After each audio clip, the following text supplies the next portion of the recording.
Hello, I'm Richard Vince, and welcome to another Brain Dojo mini vlog, or my ramblings, really. So today, some of you may know I'm a keen gardener. So today I wanted to talk to you about the similarities I see between teaching people, coaching people, and gardening. And I think there are so many crossover things that you'll be surprised, I think. And I was once this occurred to me, I thought, lots and lots of things. So let's start first with the obvious thing. A gardener wants to encourage growth through nurture, through care, and that's obviously one of the things that we do as martial arts instructors. Whether you're teaching karate, kickboxing, Thai, any type of martial arts, kung fu, anything. Pretty much all martial arts instructors want to encourage growth in their students through nurture and care and encouragement. Now, something that's really important, I think we need to understand this right at the beginning. No gardener would ever expect to nurture a runner bean plant and end up with a chrysanthemum. Everyone understands if you nurture a runner bean plant, it's going to be a runner bean plant. All you can do is make it a strong, healthy, vibrant runner bean plant. You can't change it. You can't make it into something different. And that, again, really important in martial arts. I always say that the very, very last thing that I ever want to do is encourage is to program my students to be little mini-me's or little what the right word is now. It'll come to me in a moment. One of these a clone. I don't want anyone to be a clone of me. I want to be their own strong and individual person. Now, often we will encourage a direction of growth. Now, I probably will use the runner bean as a plant as an example lots of times in this little episode, because it's an easy example to use. But encourage the direction of growth. Now, if you take a runner bean plant, you need to give it something to climb up, something to work towards, some direction. And you can make the direction if you want. You can make it arched or straight or anything, and the plant will climb up and go up the structure that you give it. And often the same is true of people. You can encourage them to grow in a certain direction, encourage them to look for certain things, encourage them to be aware of certain things, and help them to see the benefits of going in those directions. Of course, remember, you're never going to make a chrysanthemum out of a runner bean plant, or the other way around. Now, often plants need pruning. You need to take out side shoots, take out things that are going in a direction that isn't going to be helpful. And do plants know what's going to be best for them? Probably not. And often children don't know what's going to be best for them. And you have to encourage that, you have to direct it, and you have to gently ease it in the right direction. And I mean, I said children, but there are plenty of adults who benefit greatly from just a little nudge in the right direction, a little bit of pruning here, and a little bit of redirection there. And again, obviously, that's a real gardening thing, it's something that all gardeners do all of the time. And something that gardeners do all the time is weeding. So how can I make the analogy between weeding in a garden and weeding with people? Well, often, very often, people have weeds as thoughts. They have very negative, very destructive thoughts that start to take root in their mind. and they start to grow often at an alarming rate. And you think, okay, I have to help this person by showing them how to weed this thought out of their mind. And again, back to the same thing. I don't want to make a runner bean into a chrysanthemum or vice versa, but I want the runner bean to be the strongest runner bean that it can be. And if I notice that it's being affected by a weed, it's being having the life sucked out of it, having all the nutrition taken from it by this weed, the weed has to go. Now, I'm not in complete control of weeding when it comes to people, but I can encourage people to weed thoughts out, to take out thoughts. And I hate to say it, but sometimes weeds are not just thoughts, they're other negative people, bad influences, or less than desirable influences. And we aren't always successful in weeding those out, but we should still encourage good choices. These good choices are choices. They're the things that help us to go in the direction that we want to go. The next crossover is fertilization, nourishment. Everything will grow. Let's go back to our runner beans. I put runner beans in the garden, they will grow. They will grow quickly or slowly or whatever, depending on the amount of sunlight, the amount of rain, all of those things. But they will grow better and stronger and faster if I nourish them. They will grow into strong plants that make the best of everything if I give them all the nutrition and all the help that I can give them. And obviously, when we're nourishing people with encouragement, with positivity, with good feedback, not always, constructive feedback, I'm a big fan of. It doesn't always have to be, you're wonderful, you're great. It just needs to be positive, and it needs to help them grow, and um, it needs to make sure that they're getting the best out of every minute, every second, every day. And so fertilization, really, really important.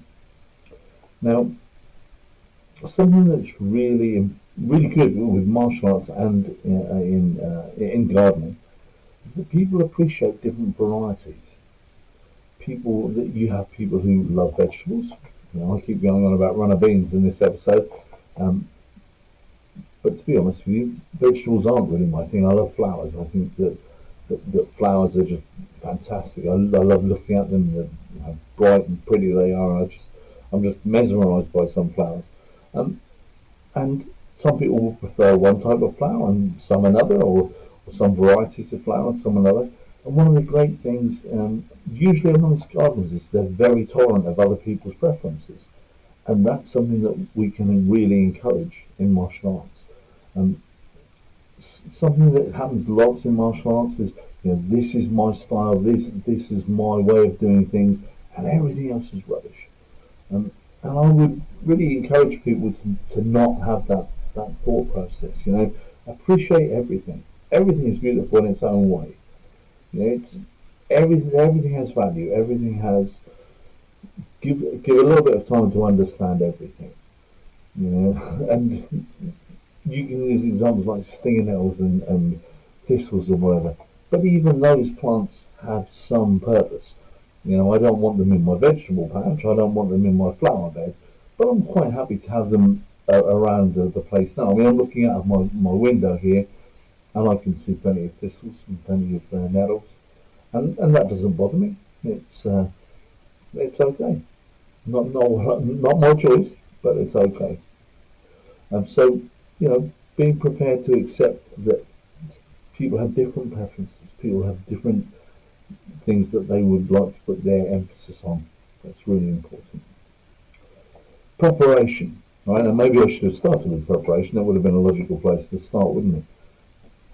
But preparing soil, getting things ready, getting the bed ready, the flower bed, the vegetable patch, the area where you're going to grow and nurture. That's really important as well. If you have a full-time school, a place where you go for your lessons, or where you teach your lessons, if you're listening to this and you're an instructor, then spend some time preparing it. Make it a good, nurturing environment, because preparation is so important. It will make your life as a gardener much easier. It'll help you to really bring things on strongly rather than struggling all the time. Listen to other gardeners.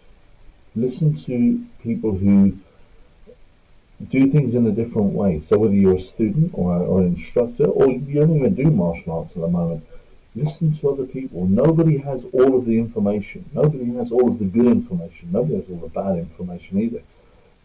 So don't be afraid to open your ears and listen to everyone and consider things. Consider other people's opinions. It's really important. And you can hear people who say, "Oh, I would never do this with tulips," for instance. It's a bad thing to do. You should always do this and this. And then somebody else will say, "Do you know what? I do the thing that he's told us not to do. I do that all the time, and I have fantastic results." So be tolerant, be open, and try things. As long as nobody gets harmed, try things.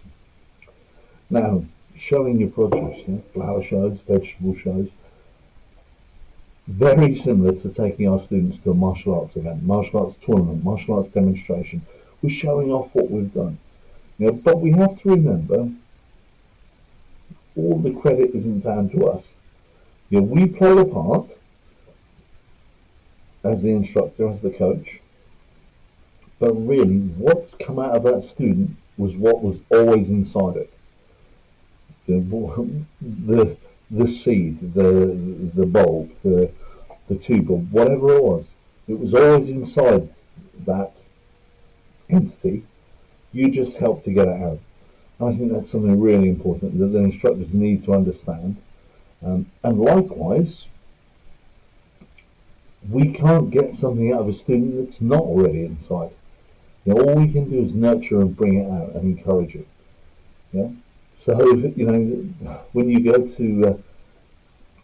to a show, or when you go to a tournament or whatever, be appreciative that those things that you're showing off, it isn't 100% down to you.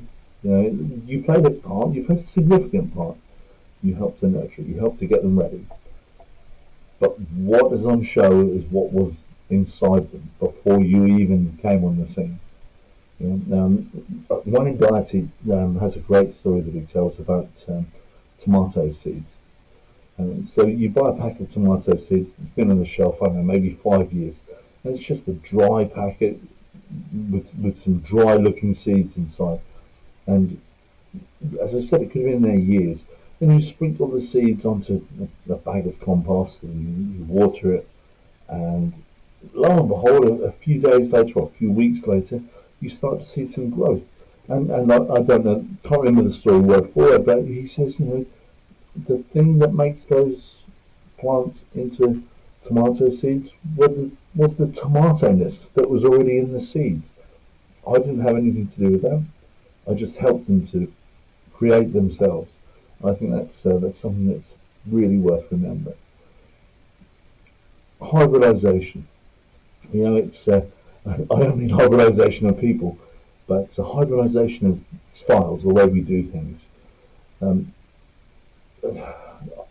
I have known people who won't teach something because they weren't taught it. So for instance, no, I can't do this particular thing because my instructor never taught me that. Well, okay, maybe your instructor wasn't aware of it. Maybe your instructor didn't think it was a great idea, but that doesn't mean you don't have to think it's a great idea.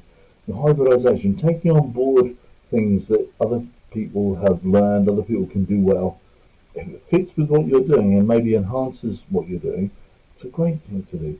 I was very fortunate, and my instructor, Grandmaster Mick Blackwell, always encouraged me to learn from other people. He was never possessive about his input with me. He said, "No, go and train with so-and-so." We had other schools in Ipswich where I was born and raised, and he was always, "No, go and train with so-and-so. If they teach you anything interesting, bring it back and share it, and we'll all try and take it on board." And that approach, that attitude, I've carried through with my students. I think it's really, really important. Constant watering. Now, do we need constant watering and nurturing all through our lives? So this is a similarity between people and plants and things that grow in the garden. A tree, once it's established, once it's got roots in the ground, once it's completely on its own 2 feet, on its own many roots, if you want to look at it like that, doesn't need watering, does it? It can completely support itself. Go back to the runner bean, though. The runner bean will always need to be watered unless it rains every day, right? So different things need different things. Different types of plants need treating in a different way. And again, so important to understand.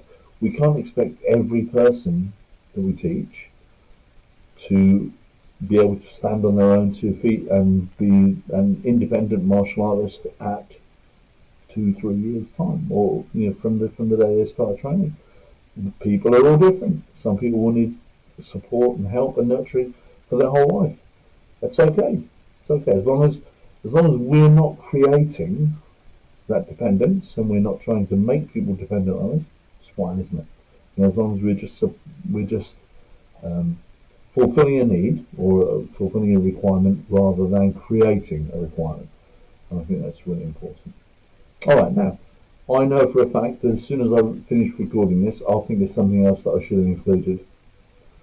And I apologise for that, but I know I will. Alright, but I'm going to sign off here. I hope you've enjoyed it, and I hope you found it interesting.